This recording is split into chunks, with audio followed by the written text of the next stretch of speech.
nabiga hargeysa markii baad sidee uga karaya ma 700 qurun mufadala idageyso saddexda qarni nabigu uu sheegay halkay ka soo bilaabaysaa waad kacday fariiso ay caadi saddexdii soodiga xanaaq wala saddexda qarni tiifiyada marka daawato muqdisho oo kale dumarkii hore saas soo dhaxyaacayaan laamiga la soconaya oo soo timka bal wada socdo soo qoosay markii nabiga la sheegay baad ka guweetaa nabigu markuu soo xaadirayo ee imanayo ee goobta imanayo miya ma aragtaa nabigu maxaa ku sheegay nabigu inuu yimid maxaad ku dareentaa sad ku garataa muusiga walow aan taa ku soo wada waxa jirta wada waa mas'ala khilaafiya bamiisu waxa baan oran karnaa wax xaraan sida soo ma akhridanti war wali ma dhigin wali ma dhigin ima qorshaysana markaad leedahay aniguna shaafici baan ahay anna shaafici baan ahay atri wax kasto bidcaana waa dambiya dalaalo labadeena baynu helnaa noqonnaa ayaa qowlkaaga marka raacaysa annaga jiilaanina ma aasaasin cidda caqiidadeeda iyo manhajkeega aasaastay waa nabi maxamed calayhi salaatu wasalaam badiba bulshadeena daawanaysan inagoo cuquushooda ixtiraaman waxaan u baahanahay dood inaan inaga noqon muran iyo isjiitan hal gabadh wallahi anana indhaha ka saaran 3 xisho joogay ayaan ka soo noqday labadiina bay gaamusa hada dhamaysiidaa hada dhamaysiidaa kaay war ilaahay hada dhamaysiidaa bal haga iska galayaan aan geel qalqal oo aan anna dhergo nabiguna waa soomay ma laba isqabataa wala ilaahay mid ku dheershay khayr hele nabi maxamed miyaa la amaanay mise nabi maxamed meel baa lagaga dhacay xaqiiqatan nabi maxamed waxaan aaminsanayn meel lagaga dhacay horta waxa waan sheegay macnihiisa inuu garanayn in anigna weydiisaan dee stuudiyahan ku sugannahay waa stuudiyaha ardaa stuudiyo السلام عليكم ورحمة الله تعالى وبركاته الحمد لله الذي خلق آدم بغير بشر وخلق عيسى بدون ذكر وجعل الجنة ثوابا لمن شكر وجعل النار عقابا لمن كفر ثم الصلاة والسلام على نبي الله محمد عليه الصلاة والسلام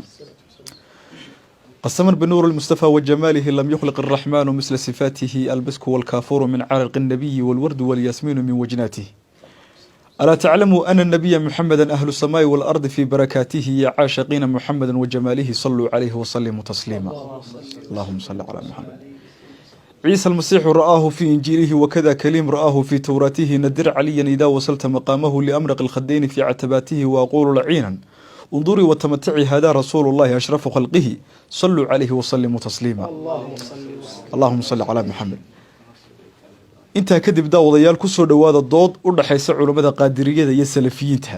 badiba doodan ama nooca doodan oo kale bulshada ayaa naawilaysay waxaana stuudiyaha igula sugan qaar ka mid ah culimada qaadiriyada iyo qaar ka mid ah culimada salafiyiinta nuqdada ama mawduuca laga doodi doonaan uu noqon doono ixtifaalka nabi maxamed ama dhalashada nabi maxamed calayhi salaatu wasalaam maalinka in la xuso oo la weyneeyo iyo kayfiyada iyo qaabka loo xusayo isku afdhaafsan yahay ama muranka uu ka taagan yahay in la isla meel dhigo ama haddii la isla meel dhigi waayo la iskugu soo dhawaado waa hagaag daawadayaal waxaan aad baan idin soo dhaweynayaa dhammaantiin ehlu sharafka goobta igula sugan aad baan idin soo dhaweynayaa dhammaantiin waxaan qolo walba siin doonaa 5 daqiiqo oo information buuxa ama hordhacyagu ay istaariifinayaan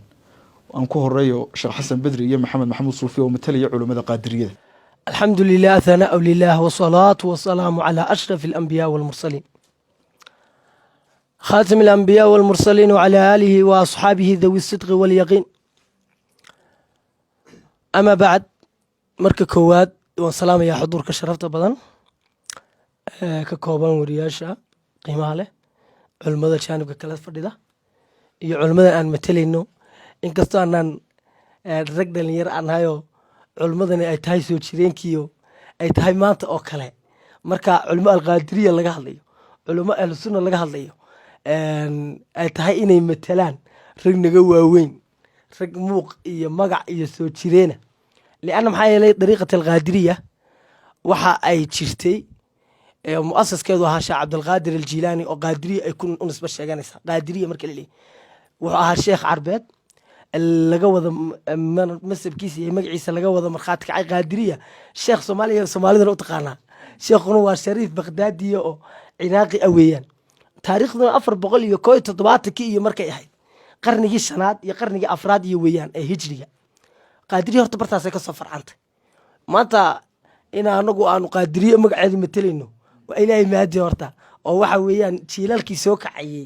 inaan maadaama dadka wax loo faa'iideynaya ay tahay dhallinyaradii soo kacaysay iyo raggii hore iyo raggii waaweynaa garanayaanba qaadiriya waxay tahay ama ahlu duruq waxay yihiin ama suufiya waxay yihiin la garanayo maanta inaan anagu matelno annagay sharaf noo tahay annagaa sharaf iyo u aragna qiimo aanaan lahayn oo nala siiyey alxamdulilah ilaahay baana nagu simay inaan sheekh cabdilqaadir aljilaani oo imaamyadii oo dhammi ijmaac weeyaan ammaantiisa iyo karaamaadkiisa waxaa ciis ibn cabdisalaam uu leeyahy horta waa sheekha iyaga micnihi sheekhu dariiqan ka bilaabay cidda qaadiriya oo sheekha ah waa sheekh cabdilqaadir aljilaani ay dariiq ahaan wada ahaan cilmiga iyo caqiidada iyo arkay kaga dayanayaan waa sheekh cabdilqaadir aljilaani sheekh cabdilqaadir aljilaani waxa imaamyadu ay tilmaamaysa ciis ibn cabdisalaam wuxuu leeyahay weli ka karaamo badan oo karaamaadkiisa sida loo soo wariyey ama cajaa'ibta ilahay siiye karaamaadka wax waa cajaa'ib loo soo wariyey ay mutawaatir gaadhay ma jirto sida sheekh cabdilqaadir aljilaani kale waxaa wariyey karaamaadka ka dhacay awliyadana karaama ka dhacda ambiyadana mucjiza ka dhacda sheekh cabdilqaadir aljilaani daraadid baa sheekh cabdilqaadir marka wuxuu leeyahay karaamaadkiisa waxaa warinaya 40,000 oo qof baa masaajidkiisa waqtiyada qaar xaadiri jiray oo cilmiga iyo allahuma salli calaa sayidina maxamed khawaariqda ka dhacaysa arkayey oo ka warbixiyey oo qoray oo kitaabtii lagu qoray dhammaan micnihi waa ijmaac karaamaadka iyo sheekh cabdilqaadir aljilaani cidda uu yahay mukhaalaf iyo muwaafaq isku khilaafsan maba jiraba marka horta dariiq ahaan cidda aan matelina waa dariiqat alqaadiriya allahu akbar caqiide ahaan allahuma salli ashaafici ilmed caqiide ahaan ashcariya ayaan nahay ashcariya waayahay oo allahuma abaa xasan alashcari allahuma salli calaa sayidina muxamedin imaamka weyn ee caqiide aanu xagga madhabta kaga dayano imaamu shaafici oo la yaqaan isaguna caan dhalaya oo noqonaya taariikhda 150 hijriyada waa 150 hijriyada waa marka uu dhashay waa bilowgii imaam shaafici 150 hijriyada ayuu dhashay sheekh cabdilqaadir aljilaani oo dariiqada kaga dayanano 470 hijriyada waqtigaas waa qarnigii afraad micnihii marnaba horta xagga isku faca dariiqat alqaadiriya ama dariiqat salafiya horta saasay taariikhda iyaguna ka warrami doona culamada jaanibkeyga kale dariiqat alqaadiriya saasay uga facweyn tahay waxa weeyaan raggaa 150 hijriyada imaamyadooda caqiidada ay ka qaadanayaan allahuma salli calaa sayyid madhabka shaaficiya 204 ayuu noqonayaa imaam abaa xasan alashcari oo abaa muusa alashcari saxaabigaa weyn ku abtirsada waxa uu noqonayaa 204 hijriyada cidda aanu ictimaadnaa waa imaamyada caqiide ahaan waxaan u ictimaadnaa abaa xasan alashcari caqiide madhab ahaanna waxaan u ictiqaadnaa shaaficiyu lmadhab isna 150 hijriyada dhashay saa daraaddeed 150 iyo 204 waxa weeyaan quruunulmufadala ayay ragga aanu ictimaadno dhammi gelayaan oo ay marayaan oo ay tahay ictimaadka iyagu oo caqiide ahaan iyo fiqhi ahaan aanu ka qaadanaa ictiqaadkiina ku salaysan ixtifaalka maca ictiqaadka iyaga ku salaysan ixtifaalka waxa aanu ka qaadanaa waa ictiqaadka abaa xasan alashcari iyo imaamyada qarniga labaad mariyey qarnigii 204 waa qarnigii labaad macni quruunulmufadala yaan la bilaabinba waqtiga iyada ah laakiin qaabab kale oo loo xuseeyey rasuulka salawaatu rabbi wasalaamu caleyh oo nebiga ammaantiisa u soconaysay oo nebiga loo micnihii cadamadiisa loo muujinayay baa jirtay waxaa jirtay imaamka weyn anas maalik ibn anas maalikiyada imaamka ay ku abtirsataba afarta imaam ka mid a ee la ictimaado ayaa waxaa la yidhi mar allaale markuu xadiis damco inuu sheego ilaa uu istaago xadiiska nebiga sala allahu caleyh wasalam oo ay xaalad qabato oo uu ijlaalan lixadiidi rasuulillahi sala allahu caleyh wasalam ayuu sheegay markaasuu xadiiska nebiga odhanayey hadda ayaynu u beegtoonaa inaynu nebiga xadiiskiisii sheegno sida uu u weyneynayay nebiga sala allahu caleyh wasalam sida uu ugu weynaa marka raggaa hore sida uu ugu weynaa buu noogu weynay rasuulku sala allahu caleyh wasalam masaladanna dhammaan imaamiyada ahlusunna waljamaaca waa mas'ale ijmaac ahba waanu gudaheena ugu geli doonaa ugu tegi doonaa mas'aladani waa ijmaac waa mid baana u tirin doonaa waqtigii la bilaabayna waan tirin doonaa marka anaga qaadiriya asalkeedu waa bartaa waa hagaag daawadayaal qeybta kale ama jaanibka kale ama dhinaca kale aynu gudubno aad baan isoo dhaweynayaa culummada matalaysa salafiyiinta hadday noqoto nimcaan hadday noqoto ustaad cabdiwaaxid hadday noqoto sacad dhammaantiin aad baan idiga mahad celinaya dhammaantiin idinkana informationkiina ama hordhiciina kolley walaalka badrudiin dhowr qaab buu isu tacriifiyo dariiqaduu yahay buu sheego madhabka uu xagga fiqiga yahay buu sheegayo caqiidadiisuu sheegay kole annagu dariiqo gaara ma nihin annagu yani waxa weeye caqiidadeedu waa caqiidatu salaf saalix salafna waa waxaa la yidhaahdaa salafu saalix alquruun athalaatha almufadala alquruun athalaathati almufadala waa saddexdii qarni ee fadliga badnaa ee nebigu caleyhi salaatu wasalaam uu sheegay khayru qarni uma aladiina yaluunahum uma aladiina yaluunahum marka waa saxaabadii taabiciintii atbaacu taabiciin ayaa waxaa la yidhaahdaa salafu saalix ciddii dariiqooda iyo wadadooda raacdana salafiyiin baa la yidhaahdaa oo yacni manhajkan salafku waa dariiqii saxaabada iyo taabiciinta iyo dariiqii nebiga caleyhi salaatu wasalaam nebiga taabiciintii saxaabadii atbaacu taabiciin sheekh fadrudiin wax sheegay kolley niqaash kale gelaysaa inay naga fac weyn yihiin annaga jiilaanina nama aasaasin cidda caqiidadeeda iyo manhajkeega aasaastay waa nebi maxamed caleyhi salaatu wasalaam jiilaani iyo dee nebi maxamedna intay isu jireen waynu garanaynaa waa qodobka labaadee micnihii dariiqadii iyo fiqigii fiqigii dariiqa anagu ma lihin anaga idhi fiqigana iska mid baynu ka nahay oo shaaficiyaan nahay oo fiqiga waa madhab shaaficiya de waa wadanka soomaalida o dhan ba soomaalio dhan baa de madhabka ah calaa yani ikhtilaafi caqaa'idihim waxay u wada tirsadaan madhabkaasay ku wada abtirsadaan abulxasan alashcari laftirkiisa sida shaykhulislaam ibnu taymiya raximahullah majmuuc lfataawaha meelo fara badan uu ku sheego dariiqa waa ka toobad keenay iyo caqiidada ay iminka walaaladay ashcariyada uu ka toobad keenay abulxasan alashcari marka iyadu taas niqaash kale u baahan tahay mawduuca haddaynu usoo galno kole anagu caqiidat alashcariya miyuu ka toobad keenay mise wuxuu ka toobad muctazila maya ashcariyadu ka toobad keenay shaykhulislaam ibnu taymiya ayaa majmuuc lfataawa ku sheegay 3 marxaladood buu maray xasan shaar horta manhaj ahaan oo kaa walaalkay tilmaamay iyo xalkaanu kasoo jeedno walaalka sheekh cabdilwaaxid su-aasha ah ixtifaalka mawlidka maxaad idinku ka aaminsantihi waxaanu ka aaminsannahay sida culimadii hore ee salafu haadihi lumma ay tilmaameen inuu yahay wax la soo dariyey nebi maxamed caleyhi salaatu wasalaam dabadii waxaanay tilmaameen culamaau salaf in ay tahay bidco lasoo dariyey ama lagu soo diray diinta bacda wafaati rasuulilah sal l slam biakthara min 300 sana intuu nebi maxamed caleyhi salaatu wasalaam uu mootanaa in ka badan kadib in ka badan 300 sano kadib in lasoo dariyey ayaanay tilmaameen waxaanay tilmaameen culamaaul-islaam weliba culimada taariikhda faca weyn ku leh ciddii ugu horreysay ee ku soo dartay diinta ilaahay inay ahaayeen nimankii la oran jiray alfaadimiyuun magacoodii hore asalkaana uu ahaa alcubaydiyuun iyagoo u nisba sheeganaya cali bin abi aalib iyo faadimata bintu rasuul caleyhi salatu slam lakiin culamadu ay tilmaameen nisbada noocaasiya inaanay sax ahaynoo meel haba yaraata ay kasoo galaan aanay jirin laakiin magacooda rasmiga ah wuxuu ahaa alcubaydiyuun nimankii awal ciddii ugu horreysay bidcada noocaasiya la timina inay nimankaa ahaayeen cidda taariikhdooda doonaysa iyo qofkii doonaya nimanka iyaga ah alfaadimiyuun inuu taariikhdooda dib u jaleecana meel fog ba ha tegin waxa inaag yaalo makaatibta in badan ka buuxa alimaamu dahabi caleyh raxmatullah kutubtii uu qoray aymo badanna arrinta noocaasiya way tilmaameen waxaa ka mid ah alimaamu almaqrizi abulcabaas taqiyudiin axmed ibn cali nimcaan intaynaan u gudagelin allahuma salli calaa tafasiisa faraha badan leh dooda waxaan u gudagelaynaa kadib hordhaca balse waxaan doonayaa inaynu ku soo dhowaano hordhicii baad ku jirtaan weli cabdilwaaxid wuxuu sheegay halkaad kasoo jeedaan iyo allahuma salli calaa maxamed dhinaca fiqiga ama mashiiqat alfiqi ciddaad ka qaadanaysaan ixtifaalka mawlidka nebi maxamed caleyhi salaatu wasalaam sida u aragtaan oo keliya ayaad igu soo koobaysaan kadibna dooda inu gudagelayna waxaan u aragnaa sidaan tilmaamay khulaasat lqowl inuu yahay bidcatun uxdithat bacda wafaati rasuulilah caqiidada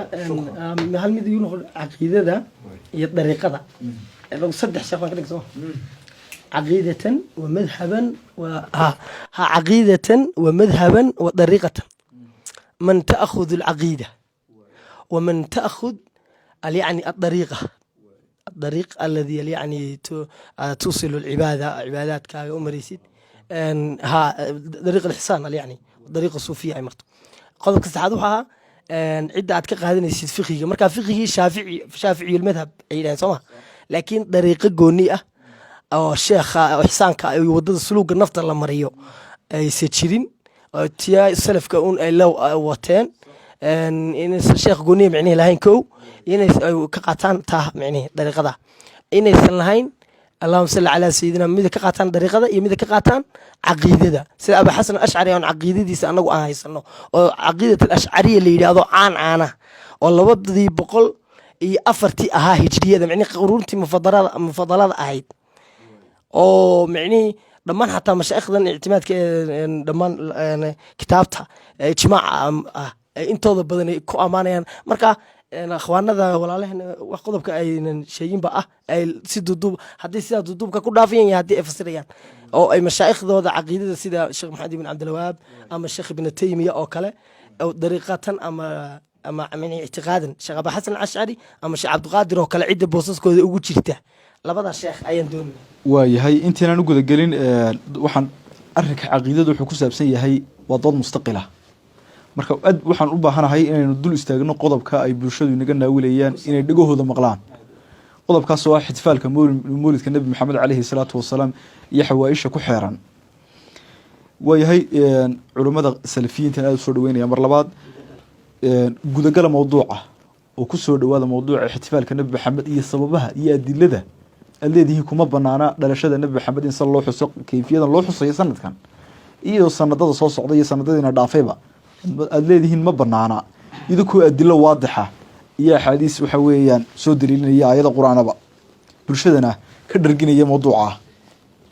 aad iyo aad ba mahadsan tahay walaalkay waryaha ay qaybinaya barnaamijka kan saddex qodob ayaan anu kusoo ururinaya insha allahu tacaala qodobka koobaad taariikhdu bilowmay waniga wax ka tilmaamay iyo waktigii u horeeyey mawliidka in la dabaal dego iyo dhalashada nebiga in la dabaal dego xilligii u horeysay bilowmatay waynagaa wax ka mida aynu sheegnay ciddii bilownaydana waynagaa sheegnay waa qoladii la oran jiray alfaadimiyuun alcubaydiyuun sidaasaanay tilmaameen culamaa u taariikh waxaa ka mida culimada sidaa tilmaamay alimaam almaqrizi caleyhi raxmatullah abulcabaas taqiyuddiin axmed ibnu cali almaqrizi kitaabkiisa almawaacid walictibaar waana kitaab aada u qiimo badan markuu kitaabka uu ku waramayey wuxuu cinwaan uga dhigay oo ciwaanka markuu hadalka uu sheegi doono cinwaan uga dhigay uu hoos keenay ciwaanka ah dikru alayaam allatii kaanat alkhulafaa alfaadimiyuun yatakhiduunaha acyaadan yacni khulafadii faadimiyiinta maalmahoodii iyo taariikhdoodii ay ka dhigan jireen maalmaha qaarkood acyaad marka wuxuu yidhi lilkhulafaa'i alfaadimiyuun kuwa faadimiyiinta ah khulafadoodii sanadka oo dhan waxay samayn jireen acyaad iyo mawaasim u gaara waxaanuu sheegay mawaasim iyo acyaad iyo ciido u gaara waxaana ka mid ahaa wa mawlidi nabiyi caleyhi salaatu wasalaam waxaa ka mid a ciidahay dhigi jireen mawlidka nebiga caleyhi salaatu wasalaam waxaa ka mid a aimada tilmaamay in nimankaasi ay ku horeeyeen oo waktiga uu soo bilamay ama waktiga ay diinta ay ku soo direen sheekhii weynaa caalimkii weynaa maxamed almudici wa huwa mufti diyaar almasriya waktigaas wuxuu ahaa muftigii reer masar inta badan waxaa la yidhaahdaa culimada sacuudiga ama wahaabiyada markaynu hadalkooda ku hadalno culimada wahaabiyada arinkan kasoo horjeeda in badanoo culamaa sacuudiya laakiin culimada ama muftigii reer masar ee waktigaa maxamed mudiici wuxuu tilmaamay kitaabkiisa weliba axsanulkalaam marka uu yahay imaamka asharna waa taarikhdu waa goormay ku beegan tahay taariikhda welimaan soo baxtin laakiin maxamed almudiici waxaanu ahaa mufti diyaar almisriya fi kitaabi axsanulkalaam wuxuu ka odhanaya mima uxditha wa kahura asu'aalu canhu almawaaliid waxyaabaha la soo dariyey ee su-aasha u badan ay nagaga timaado dhanka dadweynaha waxaa ka mida mawaalidda waxaa loo yaqaano ixtifaalada dhalashooyinka la dhigayo fanaquulu ana awala man axdathaha bilqaahira alkhulafaa alfaadimiyuun wa awaluhum almucizu lidiin illah wuxuu odhanayaa ciddii ugu horeysay ee qaahira yani ciddii ugu horeysay diinta kusoo darida waxay ahaayeen buu yidhi alkhulafaa alfaadimiyuun waxaana kii ugu horeeye baabkan bilaabayna waa almucizi lidiin illah taas waxay tusinaysaa in ciddii ugu horeysay ay ahaayeen halka haddaynu kaga gudubno garanay ciddii bilowday sida kaga dhawaajiseen ama cararbaabteen qaabkan iyo kayfiyadan loo xusayo intaan loo gudagelin horta ma bannaan tahay mise ma bannaana biadilla waadixa kolley walaalkay waa dhameeyey saa uu sheegay horta wadaadka imika uu sheegayay maxamed almudiici taariikhdiisu waxay ahayd 1340 hijriyada waa 1340 hijriyada weeyaan ha marka de mufti de waa mucaasir weeyaan ha nimanka weliba nimanka uu sheegaye faadimiinta ah niman gaalaa bay ahaayeen iminka alimaam albaqillani oo kale xulay kitaab la yiraahdo kashfu al-asrar wa hatfu al-astar wuxuu odhanayaa hum qawmun yudhiruuna arafta wa yubdinuuna alkufra waa qowm raafidnimay muujistaan gaalnimana way qarsadaan oo uurkay ku haystaan ninkaa weliba almucisu lidiin illah la yidhaahdo markuu soo dariyey waxaa meesha ka saaray way kala go' baa ku jiray oo meesha waxaa ka saaray nin la yidhaahdo allahuma salli ala maxamed sawaadadkaasiba uu sheegayo alafdal ibnu amiir aljuush nin la yidhahdo ka saaray waxaa soo celiyey haddana alxaakim biamrillah ninkii looran jiray alxaakim biamrillah abu caliyin yani waxa weeye mansuur siyaru aclaami nubala kitaabka la yidhaahdo alimaam dahabi uu leeyahay dabaqada 18 markuu ka warramayo ninkaas wuxuu odhanayaa وكان شيطانا مريدا جبانا عنيدا كثير التلون صفاكا للدماء كان فرعون زمانه حليه هي وحوها شيطان بوها مدح adag oo yani waxa weeye midab badan diigaga aad u daadiya saasuu tilmaamaya waa ansha daaran kabiiran markuu in badan ka soo sheekay oranay wuxuu samaystay daar aad u weyn markaasaa wuxuu ku magacaabay intuu 7 albaab sameeyay ayaa wuxuu yiri jahannamo weeyaan cidii ka hor timaada ay ku guri jiray halka marka yani wax weeyaan damanimo kaasaynu ku dayanaa noocaas oo gaalnimadoodu sidaa tahay oo ilaahnimo sheegan jiray oo yani wax weeyaan de kufriyaadkoodu sidaa ahaa mise nebi maxamed calayhi salaatu wasalaam bay ku dayanaa su-aasha hadda kusoo dhawaado yani wax weeyaan adilada inay ixtifaalkani bidca ay tahay horta saan soo sheegnay waa waxa la soo dariyay nabiga kadib calayhi salaatu wasalaam la sameeyay weeyaan ilaahina subxaanahu wa tacaala wuxuuna faray nabiga inaynu raacno laqad kaana lakum fii rasuulillaahi uswatun xasana man axdatha fii amrina hada maa laysa minhu fahuwa raddun yacni maadaama waxaan wax la soo dariyey yahay nebigu wuxuu tilmaamay qofka yani diintan wax ku soo kordhiya waa lagu celinayaa waa marduudun caleyh haddaanu isagu ku soo kordhinna riwaayada kale man camila camalan mabuu ku soo kordhina wuu sameeyey sidoo kale khulafadii afarta ahayd nebigu wuxuuna faray inaynu raacno ku dayno dariiqooda aynu qabsanno ayaa nebigeenu ina faray calayhi salaatu wasalaam calaykum bisunnatii wa sunnati alkhulafaa'i araashidiin yaguna may samayn waa daliilku tusinaya waxani yani waxa weeyaan bidco inuu yahay diinta islaamka marka la joogo wax alla wax lagu soo kordhin karaa ma jirto haba yaraatee haba wanaagsanaato ama haba xumaatee shaygu hadduu diin yahay yani waxa weeyaan laguma soo kordhin karo nebiguna aanu samayn calayhi salaatu wasalaam diinta laguma soo kordhin karo way fi kitaab imaam muslim rahmatullahi alayhi rahmatan wasi'a waxa ku yaala xadiis saxiixa oo nabi maxamed leeyahay calayhi salaatu wasalaam man sanna sunnatan xasana falahu ajruhu qofka sunno wanaagsan islaamka ku soo kordhiya ajarkeedu leeyahay wa ajru man amila biha uu leeyahay qofkii ku camal falay kalena ajarka uu lahaanay isagoo uu juurti laga naaquseen taa miyaan oran karin waa waxa weeyaan waa wax diinta lagu soo kordhinayo oo khayr laakiin lama oran karo sababtan la oran karo waxay tahay nabigu wuxuu yiri horta xadiiska sabab u lahaa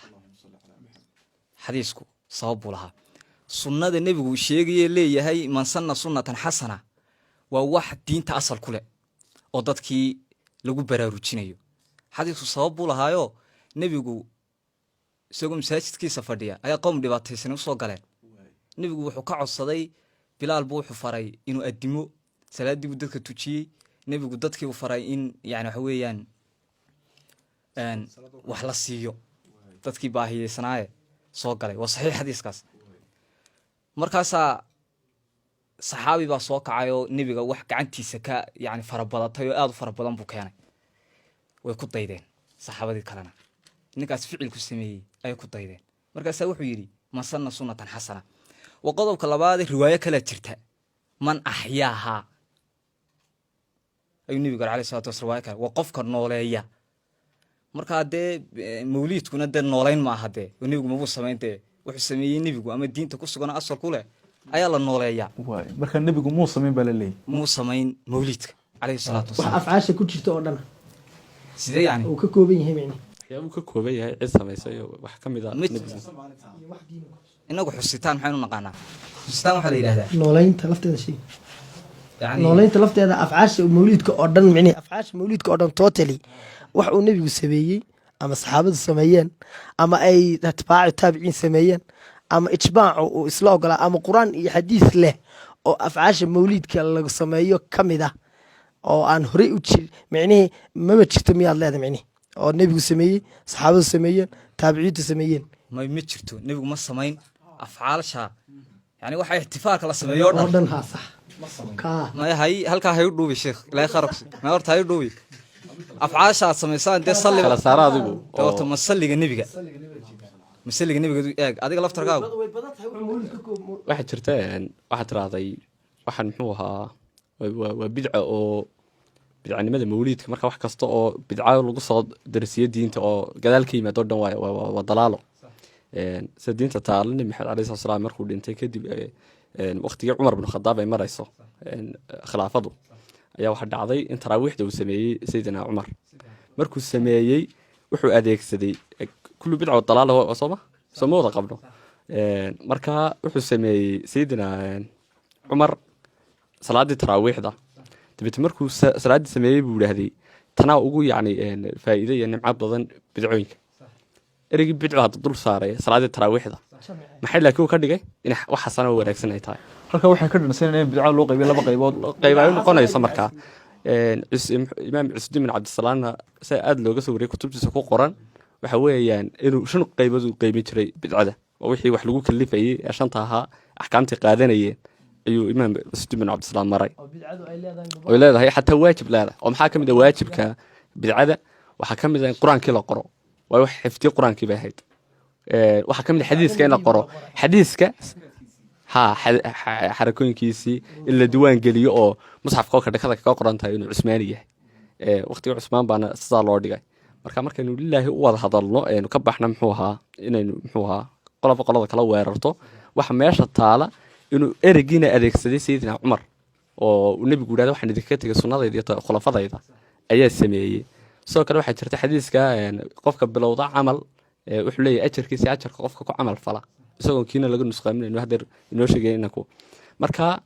boqol waxoo diintan hadeer ku sugan usul fiqigu muu jirin waqtigii nabi maxamed alayhi salaam madaahib may jirin hadda shaaficiin labadeena ba sheeganay sooma labaduba waa bidco ayaynu noqonaynaa haddii la yidhahdo bidca kasta waa dalaalo haddaan kuu raaca qowlkaaga markaad leedahay aniguna shaafici baan ahay anaa nidhi shaafici baan ahay atri wax kastoo bidcaana waa dembiya dalaalo labadeena baynaynu helnaar noqonnaa ayaa qowlkaaga marka raacaysa sidoo kale waxaan rabaa in yar anoon intaan kelmadeyda ka wada bixin sheekha ka horeeyey wuxuu annaga soo saaray mawliidka inay sameeyeen dowladdii faadimiyiintu dowladda faadimiyiintu taarikh ahaan waxay bilaabantay 912 hijriga miilaadiga marka la joogo xalka hijrigana 300 hijriga noqonaysa haddaan kuu raaco adilada muxuu mashaayikhdiina xaafid ibnu kasiir ka mid yahay waxaa ku taalay albidaaya wanihaaya kitaabkiisa taariikhda in ninkii maalik mudafar lo odhanayey uu aasaasay maalik mudafar oo ugu horeeyey markaa mawliidka nebi maxamed aleyhi salaatu wasalaame markaynu muxuu ahaa taariikhdiisa aynu u imanno wuxuu ahaa imaam dowladdii ayuubiyiinta haddeerna ku aasan magaalada erbil la yidhaahdo ayuu ku aasan yahay waxaa qaba sidaa imaam xaafid ibnu kasiir bidaaya wa nihaaya ad ka eegeysaan waa misterka looga laabanaya hadalka aan kuu sheegayo marka xilligu joogay imaamkan boqorkan uu sheegayay imaamu xaafid ibnu kasiir waxa weeye 549 hijriga faadimiinta wuxuu ka dambeeyey 249 sannadood qodobka uu yidhi malaku irbil malaku irbil almudafar isaga laftirkiisu nin buu kaga daynay horta isaga muu soo darin isaga laftirkiisu nin sheekho suufiya ayuu kaga dayday oo yani waxa weeyaan la oran jiray sida uu sheegayo abu shaama yani waxa weeyaan cumar ibnu maxamed almulla ayuu kaga dayday ninkaas suufigaasina yani waxa weeyaan dee nimankaa faadimiinta si ay kusoo gaadhaba ayuu yani waxa weeyaan kaga sii daynayay marka yani waxa weeyaan abushaam oo kale wuxuu tilmaamayaa maxaa kusoo dhawaadaa mudafar ka soco inta waa la tilmaamay adiga kugu tilmaamay sax anagu faadimiintaanu tilmaanay laakiin isna mudafar baa soo kordhiyay macna si inuu diidan yahay oo kale faadimiinta inay soo arooriyeen oo kale waxaanu niri mudafar wuxuu kaga sii dayday isaga laftirkiisu wadaad suufiyo la oran jiray cumar maxamed almulla oo wuxuu oranayaa abushaam ah awalu man facala dalika bilmuusili asheekh cumar almulla asheekh cumar almulla saasuu oranaya abushaama kaas waa qodob marka halkaa wax ka cad yani waxa weeyaan ixtifaalka ciddii ugu horreysay samaysaa inay nimankaa faadimiinta yihiin kufriyaadkoodana waynagaa sheegnay xilligaa dee nabiguna xilligaa mudafarna dee qarnigii 6 dabayaaqadeedii ilaa qarnigii 7 horraanteedii su-aasha iyaduna odhanaysa haddaan ustaad cabdiwaxid ku raaciyo lama suila nabiyullahi maxamed calayhi salaatu wasalaam yowm الاثنين الصوم صح صوم يوم الاثنين صح maalintii marka la weydiiyey nabi maxamed calayhi salaatu wasalaam su-aashaasi waxay tahay afcaashiisa wax ka mid a nabiga alayh salatu salam ma sameeyey taasad way kuu baraarujiyey afcaashiisa wax kamid uu sameeyey laakiin tarkiibka xukunka marka la isu geeyo laba shay oo sharci ahaan ah tarkiibkaasa xukunka yeelanaya bidaliil ibnu cumar agtiisa nin baa ku indhisay alxamdulilah keliya inuu hayas maaha alxamdulilahi wasalaatu wasalaam calaa rasulillah hadal dheer bakhriyey inuu cumar uu ku diiday saa rasuulka lama barin buri sal alla alay slam marka tarkiibkaa xukun gaara yeelanaya marka anagu afcaasha in gargaar ay qaarkood u asaxeen ma diideyno laakiin tarkiibka qaabkan la soo geeyey ayaan kugu haysanaa allah ku sharfa waay ustaad cabdiwaxid يعني in maalin gaar ah ixtifaal la sameeyo oo ururo oo ayaa la diidan yahay laakiin afcaashan salliga iyo dee siiradii nabiga in laga arrin bannaan. sheekeeyo dee yani waxa weeyaan wixii marka la kala laakiin maalin in la soo ururo maalin loo gaar yeero salliga la yiraahdo maalintaas bay nabiga xasuusanayna ku salleeyna maalintaas bay siiradiisa xasuusanayna maalintaas oo nabiga maskaxdeena ku soo dhacaya oo in maalinta gaara dee tan qaarna ay sameeyaanba in dee geel ay qalaan sidii maanta way soo ururinayeen dee boqolaalkii geel ahaa dhinaca salliga markay noqoto cabdiwaxidow badiba soomaalida waxay aaminsantahay culamada qaadiriyo inay idiga salli badan yihiin maxaa ka jira new salligaas dee ama qaseeda ku qaadaan ama dee magaranaysa tusbaxooda heliga ha me nagama salli badna kowdhe qoladan qaadiriyada ee walaalada ah axaadiista meel ay ku dhigayaan hortumaana arag moogti annagu axaadiistii baan dhignaa mar kastoo xadiis la dhigay nabiga lagu salleeyay calayhi salaatu wasalaam salawaatu rabbi wasalaamu caleyh taa jawaabteeda haddaan wadna hadda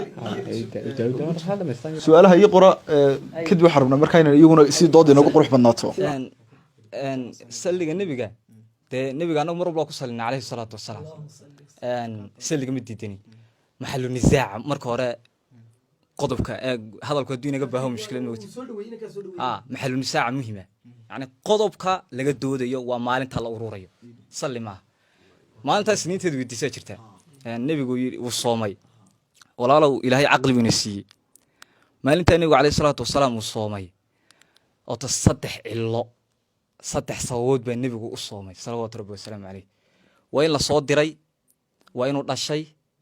waa in yani waxa weeyaan allahuma salli calaa maxamede qur-aanka lagu soo dejiyey cilmi usuulka markaynu joogno yani waxa weeyaan haddayn bitacbiirin usuuliyan aan isticmaalno yani cilada nebigu uu soomayey waxay ka kooban tahay murakaba min 3 awsaaf 3 tilmaamood bay ka kooban tahay 3daa tilmaamoodoo yani waxa weeyaan la helana saddexdaa tilmaamood imika in quraan lisoo diray allahuma salli cala maxamed qur-aanka lagu soo dejiyey uu dhashay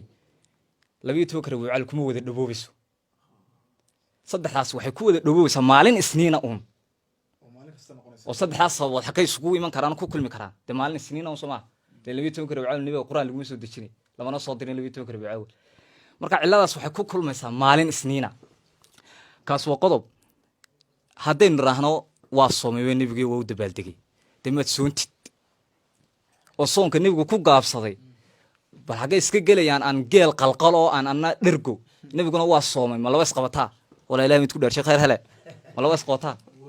cunoo dhereg iyo uu soomay nebigu dee isma qabato soon dee ku gaabso soonka nebigu ku gaabsaday nebigu uu keri karayey maxamedow nebigu uu keri karayey halkaa waxaa kaaga cad nebigu dhalashadiisa inuu xasuusnaa eeg hadda nebigu dhalashadiisa inaanu ilowsanayne xasuusnaa oo waa kayr waa maalintan dhashay nebigu uu keri karayey saxaabadii inuu ururiyo oo uu dasiiradiisa uga sheekeeyo uu keri karayey nebigu calayhi salaatu wasalaam inuu yidhaahdo war wax inoo qalqalo oo maalintan dhashay uu keri karayey nebigu inuu dee ixtifaalka u sameeyo laakiin muu samayn soomkaana dee uu ku gaabsaday iyadoo maalintaa aanu ciladaasoo qur aan u soomin cilooyin kale u soomayna ay jirtay oo xataa maalmaha camalka la rafciyo axaadiis kale say tilmaamayso nebigu tilmaamay isniintii khamiista haddana yani waxa ku gaabso soomkii ku gaabso kaas waa qodob labaad qodobka saddexaad wuxuu yahay yani waxa weeyaan laakiin marka badiba waxaad adeegsanaysaa cilmiga usuulka adeegsanaysaa cilmi usuulka laftigiisa haddii aynu guda galno waxaa jirta qaacida caam oo sheegaysa atarku laa yacni taxriim ka tegitaanku ma tusinayso in waxaan xaaraan yahay mar haddaad leedahay nebigi uu ka tegeyba ma xaaraan bayna tusinaysaa bikulata tarkiga nebiga inay isla fahanaa fiican allahuma salli calaa maxamed nebigu calayhi salaatu wasalaam wuxuu ka tago horta laba nooc baa lagu garan karaa laba qaab baa loo garan karaa nebigu wuxuu ka tegey labada qaab wuxuu yahay nebigu inuu tasriixiyo caddeeyo yiraahdo yani saxaabigu inuu tasriixiyo caddeeyo yiraahdo taraka kada wa kada nebigu waxa isku ka tegey saxaabiga caddeeyey inuu nebigu ka tegey iyo in nebiga aanay saxaabadu ka soo naqlin ficilkan oo yani waxa weeyaan hadduu nebigu samayn lahaa dee saxaabadu ay u degdegi lahaayeen calayhi salaatu wasalaam tarkiga nebigu calayhi salaatu wasalaam waa 3 midoon maxamedow halkaan isla fahanno tarkiga nebigu wuxuu ka tago nebigu 3 midoon bay noqotaa qodobka koowaad wuxuu yahay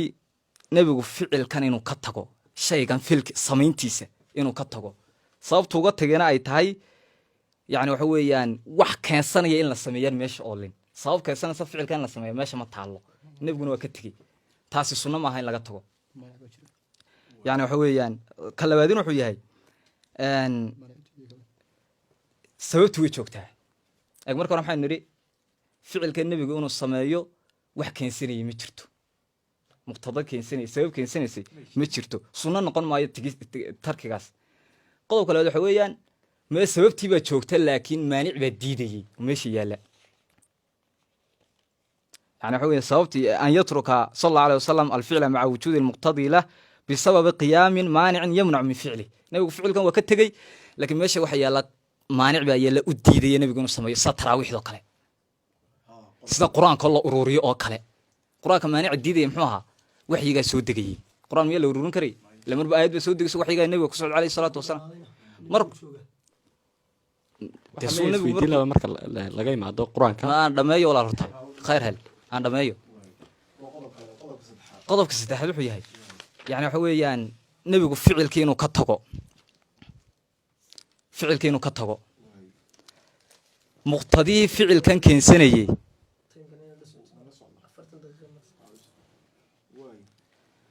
nebigu calayhi salaatu wasalaam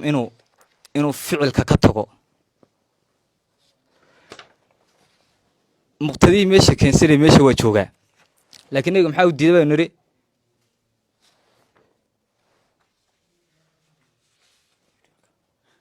waa yahay laba xaaladood baa sheegnay soo maa labada xaaladood waxay ahaayeen muqtada keensanayay meesha inaanu jirin iyo mar maanic jiray muqtadihii baa jiray maaniciina yani waxa weeyaan waa joogay sida aadaankaay oo kale salaada taraawiixda oo kale sunnada tarkiga warta wataa weeyaan ka tegista nebiga caleyhi salaatu wasalaam asunna atarkiya waa qodobka waayahay ku soo dhawaano qaabkan loo xusayo in maalinta allahuma salli calaa maxamed geel la qalo durbaana la tumo qasaayid la qaado hoteelo la kiraysto nadariyada ama aragtida sharciga aad aaminsan tihiin inaad qabtaan igu soo dhawaada idinkoo qodobkiina ugu dambeeya uu yahay الحمد لله رب العالمين والصلاة والسلام على رسول الله وآله وصحبه أجمعين سؤال waxay tahay qaabkan hotel tago oo qaabkan in kayfiyadan loo xusan dhismaa qaabkaas ma banaana horna waa soo sheegnay ma banaana adilada waa dilada akhriyo way ma ataakum rasuul fakhuduhu rasuulka waxan inoo iman ina mana amrin marka shay nabiga kaleey salaatu salaam aanu amrin ama aanu yaani diinta kama mid ah badii maxay sameeyeen marka hore horna waan kugu sheego waxaan ku yiri hadda su'aasha iskaalkii soo noqohaa afcaashan wax kamid ah nigu ma sameeyay uu sameeyay kulay wax kamid ah sunan karaan wada salaatu ala nabiga kamid salaadu akhriyo badii sida soo ma akhridanti war wali ma dhigin ima qorshaysana tarkiibkan baa wax diidaya waan kuu sheegay marka qaabkan loo dhimka loo dhigaa mawlid ma banaana waana qaabka bidcada weey xun ka qabna ka weey qaabkan loo dhigo waxa ka horeysa horta in shay la sugo horta shaygiis la annagu waxaan ka qabnay culimaduna hore uga sheegeen waa naga sheegnay iyadoo taas haddana sii jirto ayaa haddana mar qolooyinka dhigaa waxyaabo badan oo sharciga ilaahay ka hor imanaya ay sameeyaan oy ka mid yihiin in qasaayidka akhrinayaan kaba dhigaanba mararka qaarkood cibaado iminka qasaayidka buusiir uu tiriyo kale waa abyaad waxay ka dhigan tahay maanta anigoo idhaahda abyaadda hadraawi diintii dee wanaagga ka warramaya ayaan dadow idiin akhrinayaaye kaale igula cibaadaysto cibaado aan idinku sheego dee gabaygi markuu soomaali noqday sidee nebi ammaanta taa uu busayr samaynayo marka ammaanta nebigana ilaahay baa qur-aanka ku sheegay waa ku soo socdaa ha iga degdegin xataa markii abyaaddii la akhriyeyna waxa haddana kasoo dhex muuqato kasoo dhex iiftay oo kasoo dhex muuqatay in ay ku daraan abyaad mararka qaarkood shirkiyaada maali man aluudu idinkaa xiftisama filaya waa idin akhriyi doonta somaydaan garan waxaa ka jirta sifaadkii ilaahay uu gaarka la lahaa iyo waxyaabihii uu gaarka la lahaa ilaahay oo nebi maxamed lagu sifeynayo lagu tilmaamayo ilaahay waxaa ka mid a sifaadkiisa inuu isagu koonkan u maamulo oo u mulkiyo saasoo kale ilaahay subxaana wa tacaala addoomaha waxaanay addoomuhu awoodin inay addoomaha kale ay siiyaan inuu ilaahay u awoodo addoomaha uu siiyo marka abyaadda waxaa ku dhex jira kelimaad xaqa ilaahay subxaana wa tacaala uu lahaa la siinayo loo tiiriy nebi maxamed lagu ammaanayo marka su-aasha meesha taa waxay tahay nebi maxamed miyaa la ammaanay mise nebi maxamed meel baa lagaga dhacay xaqiiqatan nebi maxamed waxaan aaminsanayn meel lagaga dhacay mar haddii nebi maxamed lagu tilmaamay waxaanu ilaahu la gaar yahay nebi maxamed lagu tilmaamo lagu sifeeyey qof kale nebi maxamed baan ammaanaya meesha ammaan ma taale bal waxaa taala in nebi maxamed meel lagaga dhacay aywa nacam nebi maxamed waxa uu ina yidhi xadiid saxiixa faquuluu cabdullaahi wa rasuulu samee waxaad tidhaahdaan addoonkii ilaahay iyo rasuulkii ilahay waa addoon halkaa iskaga mid baynu ka nahay laakiin darajuuna dheer yahay waa risaaladda iyo inuu yahay nebi maxamed caleyh salatu wasalaam marka waxaad tidhahda markaad ammaanaysaan addoonkii ilaahay iyo rasuulkii ilaahay laakiin ha igu talax tegina kamaa darat banu israa'iil ciisa ibnu maryam sida ugu talax tegeen reer banu israa'iil ciisa ibnu maryam waad ogtiin ciisa ibnu maryam xalkii gaarsiiyeen inay ilaahay subxana wa tacaala ay la simeen oo ay kala simeen marka waxyaabaha dhex socda haddaan u soo noqdo ayay ka mid tahay xataa haddii la idhaahdo waa sharci iyadoon sharci ba ahayn anugu aan leenahay sharci maaha xataa haddii la idhaahdo waa sharci oo qoolkooda loo raaco waxyaabahaasa oo dhex socdo dee maaragtay shirkiyada. waxaa kaloo ka mida habeenka waxyaabihii la xarimay baa dee taasna laskama day waa la jabaneeya way ka mid yihiin jabanayntii oo kale. jabanayntu waa gelin hore weeyaan Ya. qaadkii baad uga jeedaa qaadkii waay marka qaadkii baa ka mida. waay waxaa ka mida mararka qaarkood iyada masaa'isha qaadka waa lagu kala tegsan waxa weeye laftigeeda malaha masaa'il ikhtilaafi noqonaysaa kaashkaara. waay Marka- marka waxa la sameeyaa qaad baa la cunaa baad tiri aywa waay meelaha qaarkood ikhtilaad baa ka dhaca. waay meelaha ikhtilaaf qaarkood waay ikhtilaad isdhexgal rag iyo dumarka isdhexgalayaan ayaa ka dhacay. dib waynu ognay nabi maxamed halkuu ka taagnaa allahumma arrinka noocaas iyo xataa iska dhaaf meel kale mawdicii cibaadada iyo makaankii cibaadada nabi maxamed rag iyo dumarka. laakiin ikhtilaadka intaan ka ogsoonahay ama miidiyaha kala soconno haddii uu barkhadlada isku tago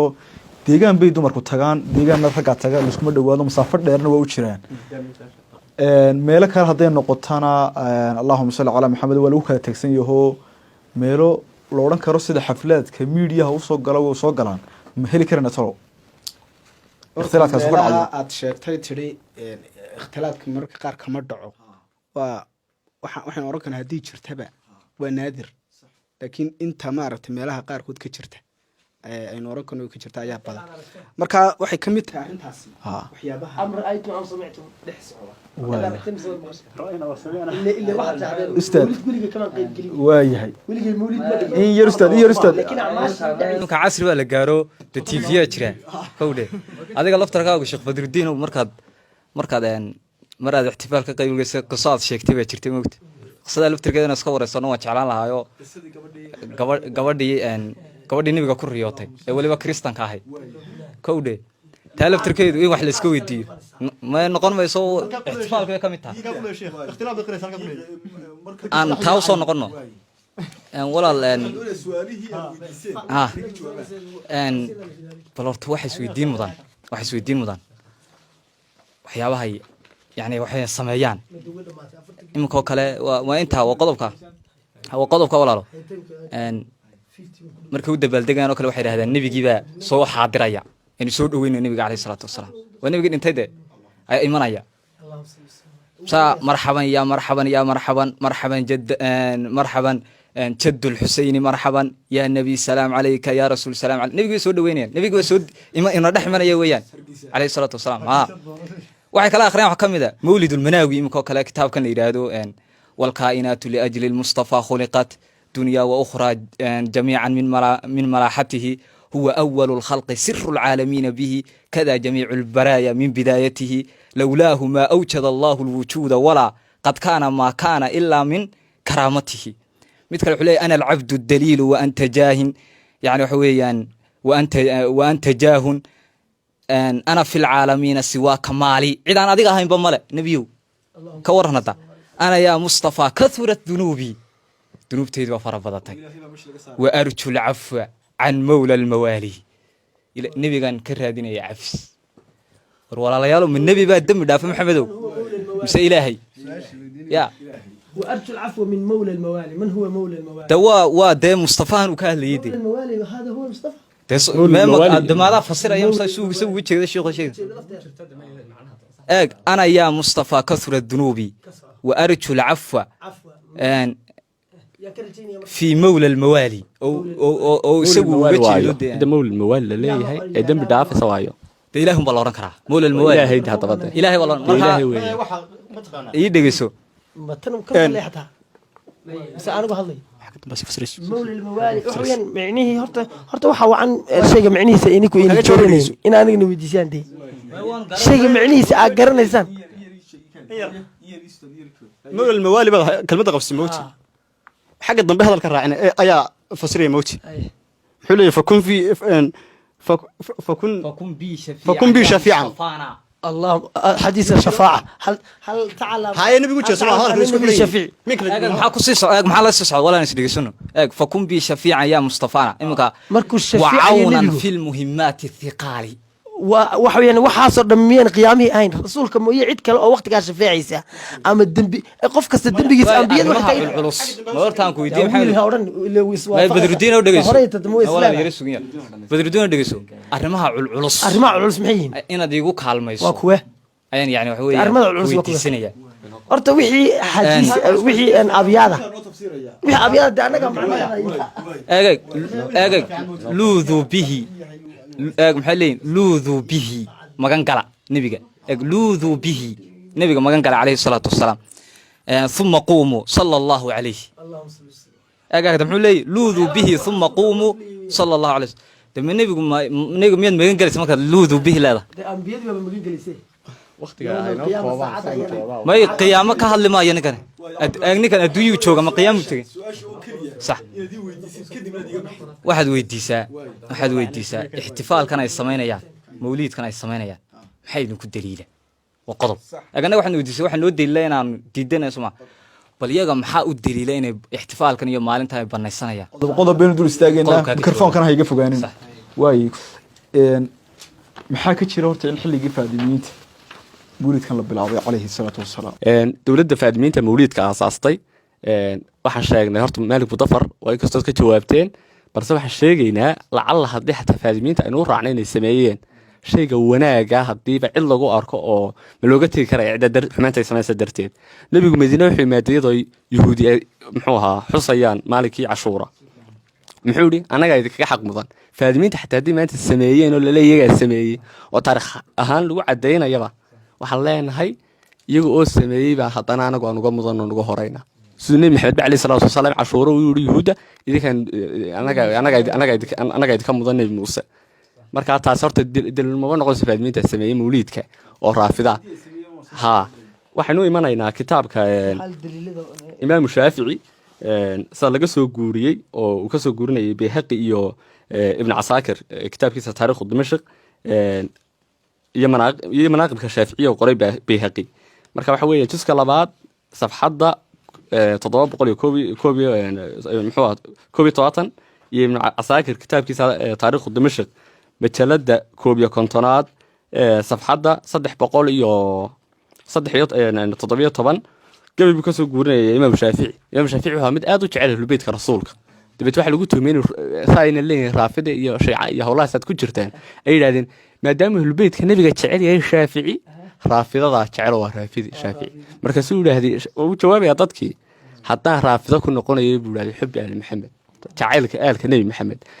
ha ka markhaati noqdaan jinka iyo insuguba inaan ahay raafidi labadii meelood baan kuusoo guuray ma aragtaa waa su-aasha labaad ay dhinacan ikhwaankuina soo weydiiyeen waxaa ka mid a sifaadka ilaahay uu goonida la yahay ayaad muxuu ahaa ayaad la wadaajisaan ilaahay iyo nebigaad wax wadaajisaan taas waa wixii ashaacir ay ka digayeen yad iyo yad in la idhaahdo saas ayay horta meesha ku dhex jirtee balse sifaadka ilaahay aanoo dhex jooga weliba sheekh nucmaan baan doonaya inuu mikrofoonkana qaato nebi maxamed ilaahay qur-aanka wuxuu noo sheegay inuu ra'uuf iyo raxiim yahay soo qur-aanka suurad tooba ku taala laakiin taas maxaa loo nisaaci bay ka baxsantay in yar markaa dembi dhaaf wax walba waxa taala iminka qur-aanka inuu malakul mawdku inoo oofsanayo mar kale waxaa taala inuu ilaahay inoo oofsanayo waxa qur-aanka taala inuu ilaahay arlada iyo samada uu nuur keegaya haddana waxaa taala in nebi maxamed iyo qur-aanka iyo jibriil iyo marka qaar nuur lagu sheegayo waxaa taala inuu ilaahay khaas wax nooleysay ilaahay khaas wax dilo haddana idan loo siinayo ciise inuu wax dilo waxna nooleysay waxyaaba ilaahay gooni leeyahay marka waxa isweydiin mudan sifaadka ilaahay ma waxa weeye xaqiiqa looga jeeda oo waxay uga jeedeen ilaahay baa xaqiiqo dambi dhaafa ma ilaahay baa nebi maxamed baa xaqiiqo dambi dhaafay suufiyadu ka jeedaan mise waxay ka jeedaan idan ilaahay u siiye oo awood loo karsiiye weeyaan su-aal kaloo ina soo weydiiyeen waxa ku jirtay nebi maxamed hargeyso imanaya berbero imanaya meesha lagu xuso taa jawaab waafiyan ka siinaya nebi maxamed habeenkii la dheelmiyey arwaaxdii nebiyadii ka horeeyey oo dhan qudus bay joogeen waa kii xalkaa ku tujinayay dee axaadiistuna ku sugan tahay haddii ay diidayaan iyaga inoo sheegayaan in laga soo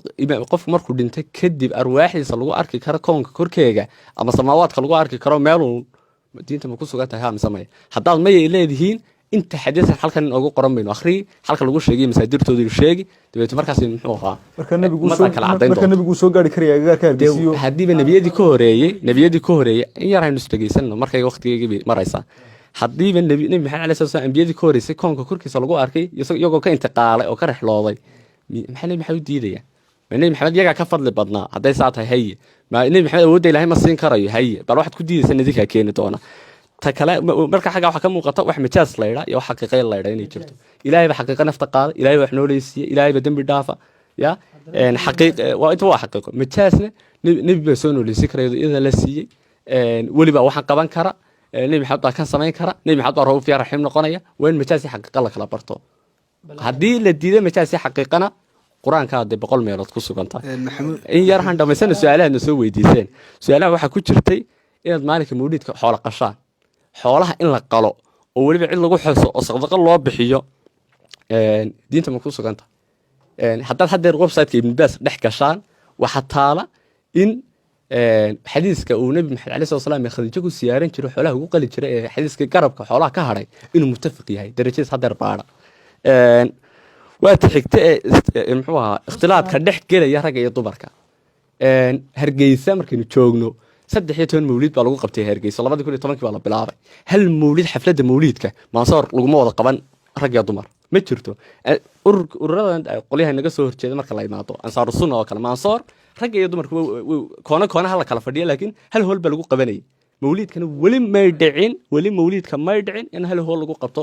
muxuu ahaa munaasabada muxuu ahaa xuska mawlidka berberaan tago sheekh xasan aan lagu tagay anoo sheekh Usmaan siyaaranay hal gabadh wallahi anoo indhaha ka saaran 3 cisho joogay ayaan ka soo noqday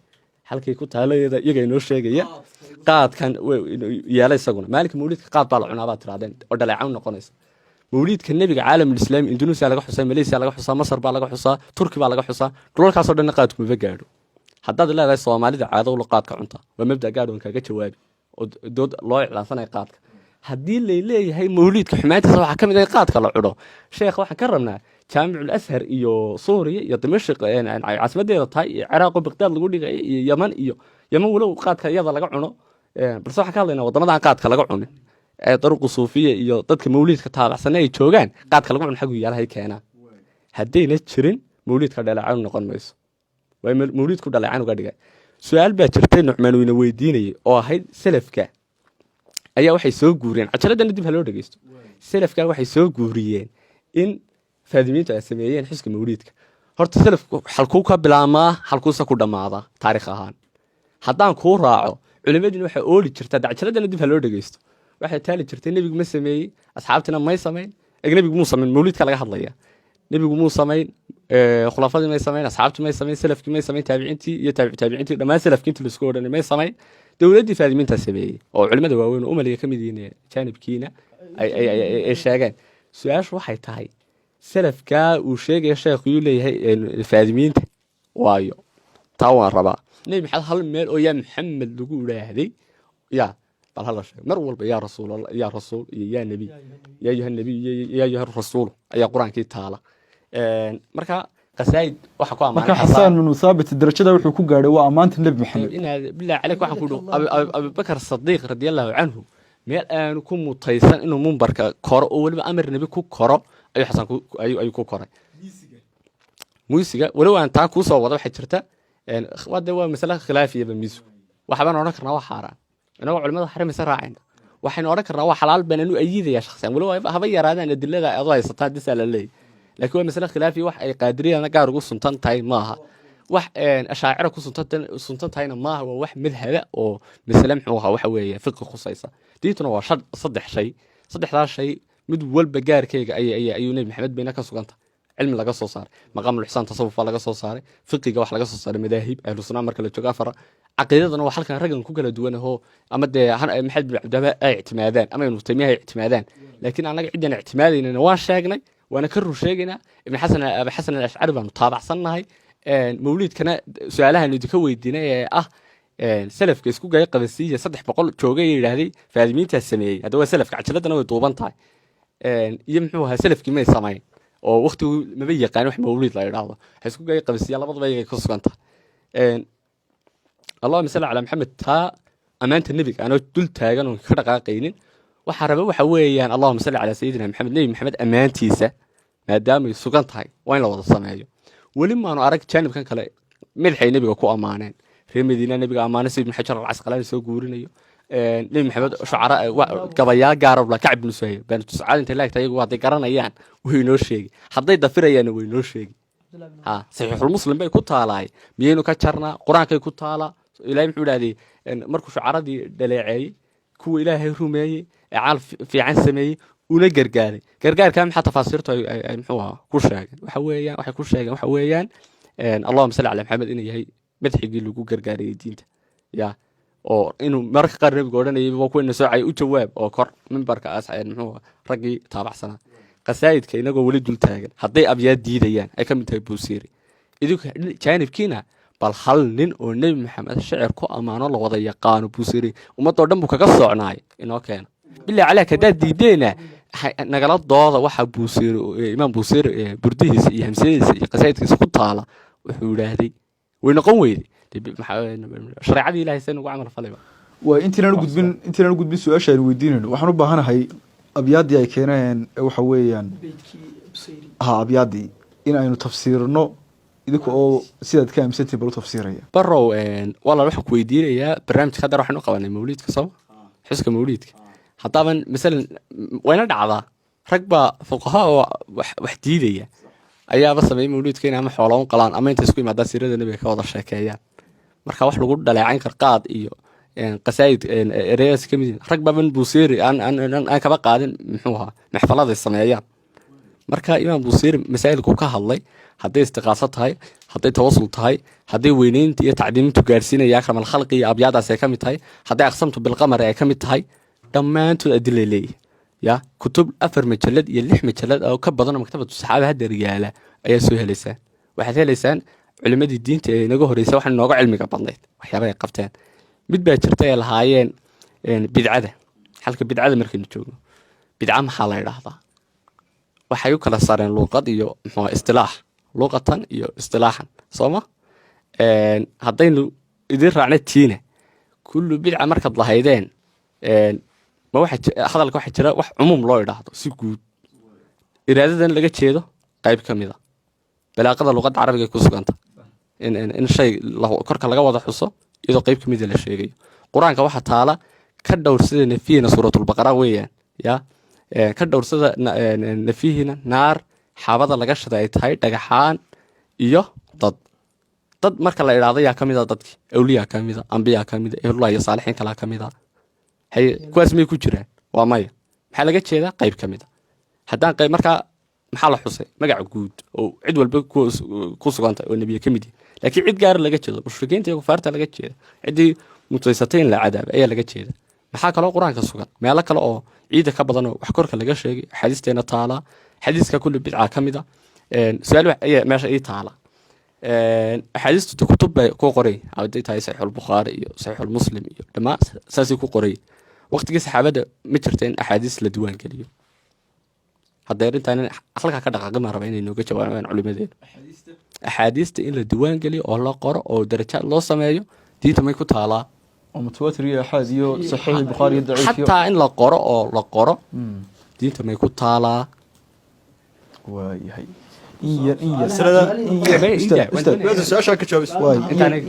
iyagoo taagan waayahay masalada quridan kaaga jawaabo axaadiis mar la qori karaa ma qorno xilliga nebiga horta waa masale macruufa kitaabka fawaid alxadiis buu ka hadla mubarak furi muqadama biligo ka hadla weliba waa la qori karaa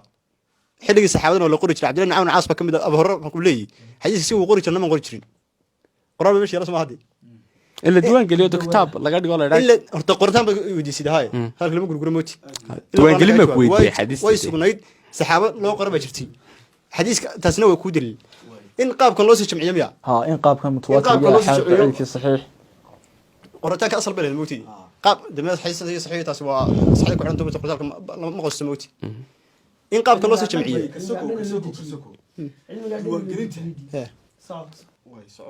diiwaangelinta maslaxa keensanaysa waa sidii masaladii hore qur-aanka kale oo qur-aanka xilliga nabiga maanic baa diidayay laakiin markii dambe muqtada keensaa yimi maxaa yimi raggi quraada ayaa dagaalo galay oo ku madhay waxaa laga baqay qur-aanka in la waayaba oo lama raggii iyo dadkii yaqaanay dhintaan markaa sabab darteed baa axaadiista loo diwaan geliyay masaalix mursali ku jirtaa sax xilliga nabiga tama qori jireen waa la qori jiray xilligii waxaa jawaabta igu koobtay oo si saxa waxa weeyaan in baahi keentay darteed loo qoray axaadiis kayfiyada kale loo sugo waa kayfiya mooti oo lagu ilaalinayo in lagu ilaaliyo soo asalka suuti xilliga nabiga loo sugnay in lagu ilaaliyo Soomaa laakiin asalku asal bay leedahay way sugnayd cabdilla abu hore diinta asal bay ku leedahay su-aasha waxay tahay daba inta doonayay waan taaganahay qoritaankii tadwiinka un kala wada isku mid un de waxba waa qoritaan un de sax dhegeyso yani waxa weeyaan markaa waa la qori jiro de asal bay leedahay waxa yimi markan baahidu ay keensatay axaadiistii nabiga caleyhi salaatu wasalaam inay yani waxa weeyaan dayacanto cid walba wax isaga soo darto sida qur-aanka oo kale haye qof walba inuu iska yidhaahdo nebigaa yidhi ha maxaa lagu garanayaa waa in la diiwaan geliyo in la diiwaan geliyo la takhriijiyo la dabagalo lowla isnaadku haddaanu jiri lahayn dee yani waxa weeyaan anigu qof walba wax doono iska oran lahayn jawaabti waan helay aan sii wad hadalka Kowdhe. jawaabteedu weydiiye waan helay hadalkaygaan ku socdo waxaa jirtay waxayna yidhaahdeen maslaxad darteed saanay maalinkaa ayna waxaas cilmigaa dhan u baabiin oo nebiga lagu been abuuran darteed baa loo qoray sooma nebi maxamed waagiisii siiradiisana waa la akhriyey asxaabta inta isku yimaadeen waa kii de nebigu laha maxaad iskugu timaadeen nebi maxamed kaa sheekeysana ma wallaahi ba waa xadiis ku yaala sidoo kale nebi maxamed salligiisa ya dee jibriil baa ii sheegay inuu ilahay malaa'igta ugu faanayey in asxaabtaada isku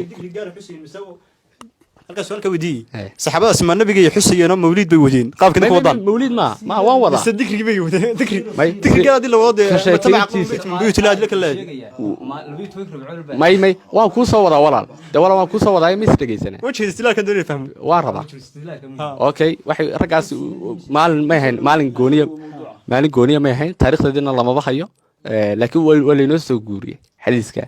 maxaa halkaa ku banaan horta in la isku iman karayo waa talabaad maxaa la akhriyaa mawliidka siiro iyo ammaan oo soo sheegnay adiladeeda iyo howlaha soo iyo muxuu ahaa in seke la bixiyo iyo waxaa dhammaan in maalin lagu jamciyo ama maalin walba horta in laisku imaado malaa de ragga way naga jebiladeyihiin iyagoaa sameey maalin walba holka imaadaan maslaxad darteed ayaa mawliidka maalinka ama maansoor ha lagu qabta ama caalamulislaam meel kale ha lagu qabtee maadaama laisku iman karayn maalin walba ayaa maalin loo cayimay in arrinta weynaya ajarka ilaahay naga siinaya ee la rajaynayo in la sameeyo waxaan rabaa oo kale waktigaygiibaa horta socday barowe waxa jirta mid baa jirta halkaasaan su-aal kaa weydiinaya Okay, maxamed hay. 12 rabiicul awal bishan ma saxiix ma tahay oo ah maalintii saxda ahayd ma tahay in maalintii dhalashada nabi maxamed ay ku beegan tahay waxyaabaha maalinkaasoo kale mawliidka ku xeeran taariikh ahaan hadda taariikhda cashuur ay ku beegnayd yuhuudun baa laga maqlay sooma yaa xaqiijin karaya hadday jaanibkeena kala xaqiijinayaan ha qortaan su-aasha hana inooga jawaabaan maadaama waktigii hadeer socdo halkaas su'aal kale weydiiyo waxaad maslaxa keentay nabiga in maalin gaaraad la sugi maadaama maalin kale la sumi karayn maalin cadiida xilli nabi maxii maslaxada iminka maalin cadiida maxii waqtiga nabiga waktigaa nebiga asxaabtiba gebigoogba de firaaqi u haystee oo dad maxabada hadeer inagu haysano markaas saxaabadu mawlid berigan baa leedahay maxabadayna asxaabta nebigu ay hayeen ee maalin walba isku imanay aduma haysa maanta ya jacaylkay u hayeen nebi maxamed alayhi salatu wasalaam xisbiisa jacaylkii mawlidku kala laba baab weeye de taasaa sababaysay walaal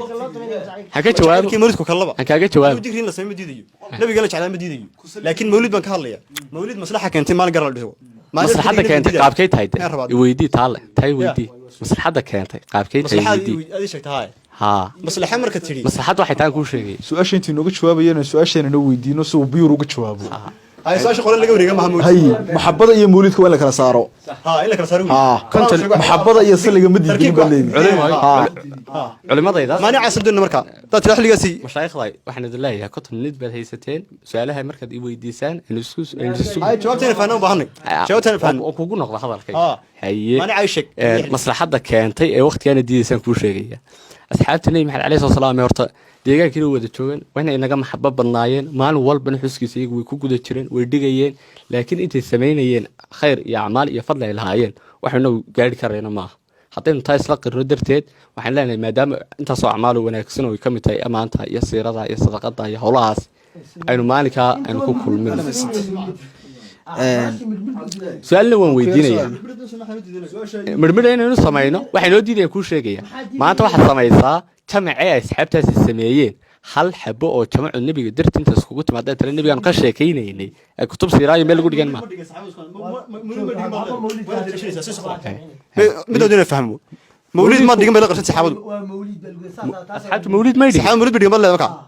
mawlid bay dhigan saxaabadu eg dhigitaan baa si gaarad saxaabada mawlidka hadda haysa su'aalaha gaadha saxaabada aan u sheegay jawaabaha su'aalaha gaadha ma dhameeyaan